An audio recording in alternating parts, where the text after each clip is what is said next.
I think we let a lot of things get to our heads as an offense. We have to make plays when they come our way. Dean Legge, Ryan Curley. Ryan, that was Oscar Delpin. I've got some more quotes from him yesterday from about his talk with the media earlier this week. What was your take on what Oscar had to say? Just right there, we let things get to our head on offense. Probably negatively. He didn't clarify that, but that's my suspicion. Yeah, I mean, look, the offense was worse last year than it was the previous few years, and it was a huge topic of conversation. And he discussed how they were listening to the outside noise, right? They did apparently they did exactly what Kirby does not want them to do, and is eat the rat poison. Look at what people are saying about them, and look for with Oscar's sake, he didn't do much for the first 7, 8 weeks of the season. He just wasn't super involved, wasn't making big plays. I mean, He he's out there disappeared. blocking, but yeah, he wasn't a factor in the passing game until November, and then he kind of turned it on and got a lot better. And I'm sure that hurt his confidence, right? He's supposed to follow up Brock Bowers. He's supposed to go to the NFL draft. He said he had one foot out the door. Yeah, here's the quote about him. He says, "Last year I felt like I had one foot out the door, thinking about things I shouldn't have been thinking about, and it hurt me.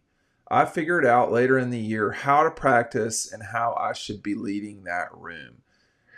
Look, man, let's talk about Brock Bowers, okay? Let's talk about the shadow because that was there the whole season, and I think for Oscar, for Lawson specifically, but Oscar acutely more than Lawson.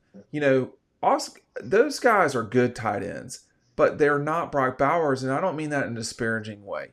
Brock Bowers is going to be a legend at Georgia the way you know David Pollock was, or someone like that. But that doesn't mean there weren't other extremely good defensive ends at Georgia, particularly even at the time.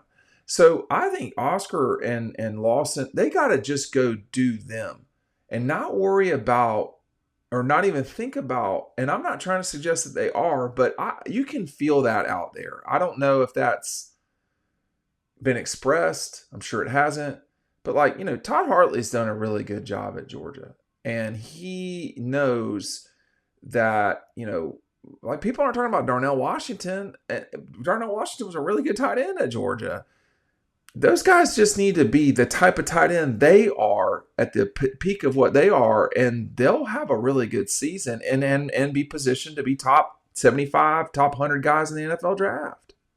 Yeah, I mean, both of them, if they wanted to, could come out after this season as Lawson's going into his third year. But it Brock cast a very large shadow, right? And he's not normal. Jordan Hall is one of the other guys we talked to on Tuesday night.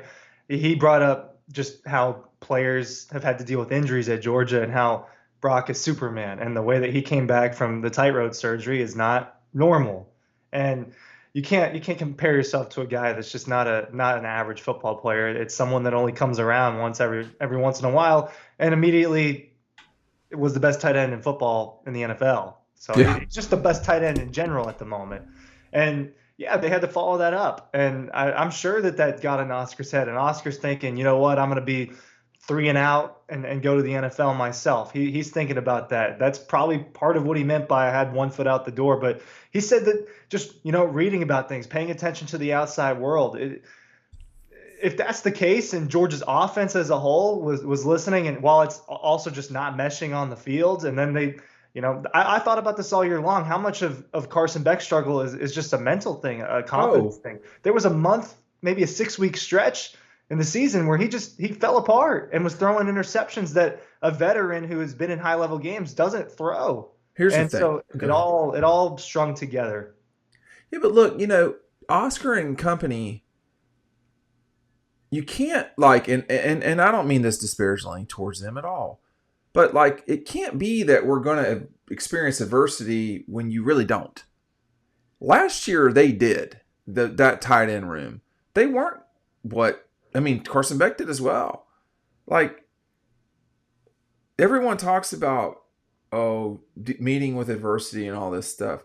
that offense last year and the team, but that offense definitely did experience adversity. They scored 13 points against Kentucky, and Kentucky's a good defense. I get it, up there it's tough, but 13 points, like they scored 13 points or fewer, I think, in 3 games. That is not a common thing at Georgia. And the other thing, Oscar said, we have to make the plays when they come our way. The tight ends did.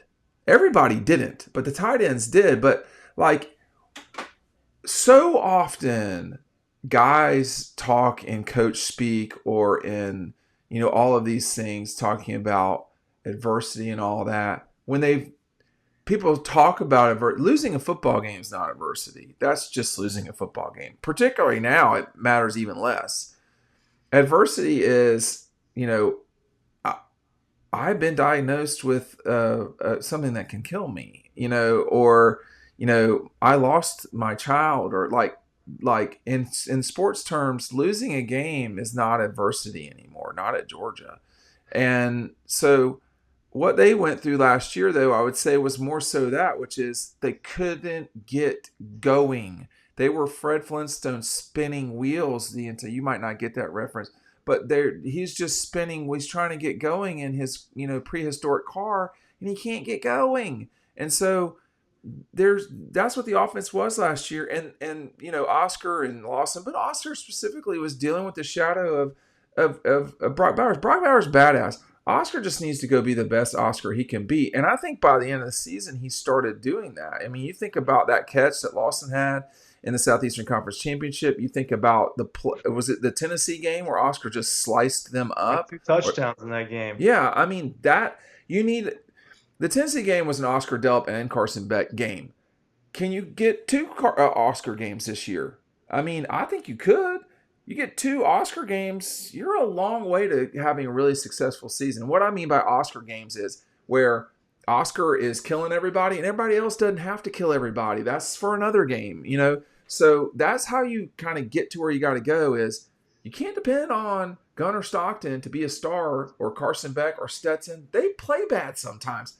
Kentucky 2020, 2022, Alabama 2021 for Stetson. I mean, like, you don't play well sometimes. It happens. Yeah, it does. And like you said, they've got all sorts of guys, and they've got all sorts of weapons. It doesn't have to be the Oscar Delp show all the time. Like, No. what they had with Bowers was not normal, and it could be the Bowers show every time, even though it wasn't. It was a lot of the time.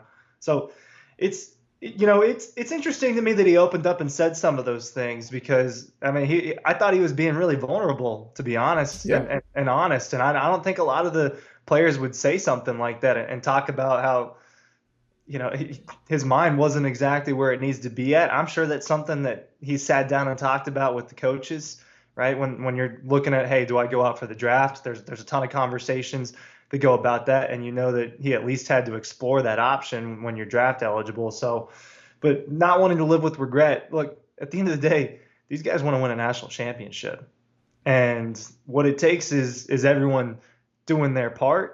For Oscar, that's more than just one thing. It's more than him going out there and being really good on the field. It's like we talked about in some other videos, coaching up the older guys, being a leader in the room, being someone that just knows how to practice and all of that. It sounds like that wasn't happening all the time last year, and they weren't, like Kirby said on Tuesday, we can't practice to our standard. It sounds like Georgia maybe wasn't practicing to its standard during certain points of the season last year, and they didn't start doing that until later on. That's what a couple of the players were referencing. So, look, You can't do that, though. you just can't. Right? It's got to start now. It's got to start Yeah. in spring, and it can't change all the way through January when you're hopefully playing in a deep playoff run. So that can't change. It sounds to me like he and probably some of the other players kind of learned a lesson. And we talk about Kirby's optimism in another video. Why are they optimistic? They learned from what happened. Maybe they'll have learn from Notre Dame and learn from going to Alabama last year, and they just weren't ready at the beginning of that game, and going on this, and they just weren't ready. Here's something for you, Ryan. Yeah. The first half of the season, Oscar Delp had 5 catches. The last 3 games, of the regular season games, he had 7 catches with 4 touchdowns. Now, He did not score a touchdown against Texas in the SEC championship game. But I want to say this about Oscar. If he doesn't make that play on, what was it, third or He made second? two big catches in overtime. But yeah, I think it was a third down and 4. Third He down. doesn't make that first down. Yeah. I don't know that they win that game. So, Oscar's, I mean, it went way up at the end.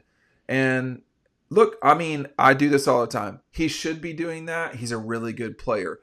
What's not acceptable is what happened before at the beginning of the season. And I don't know why. And we're all human and things, yada, yada. But it has to be like, Oscar's been there for a while now. He knows what's going on. And Lawson too. Those two guys have got a lot invested in Georgia. I mean, these guys are lettermen. Lawson's got a family history of Georgia in his background. It's go time. And like go time, those two guys are going to have to help lead the team. The team, not just, because not just the tight end room. And it's critically important. Wrap us up. Yeah, look, last year wasn't their standard, right? They've created a standard where they need to be competing for national championships. And that essentially was on the table. When you're making the college football playoff, you have an opportunity. So they did do that, but it didn't look as pretty as it normally did. And they, like you said, they sputtered at times. They couldn't gain momentum as an offense. They want to change that this year. It sounds like they understand that last year wasn't good enough if they want to reach their goals. Lawson Lucky talked about it on Tuesday night too. He's like, look, I haven't won the big one. There's only a few guys on this team that have won, and we want that for ourselves. It's something you heard Carson Beck talk about. I want one for myself.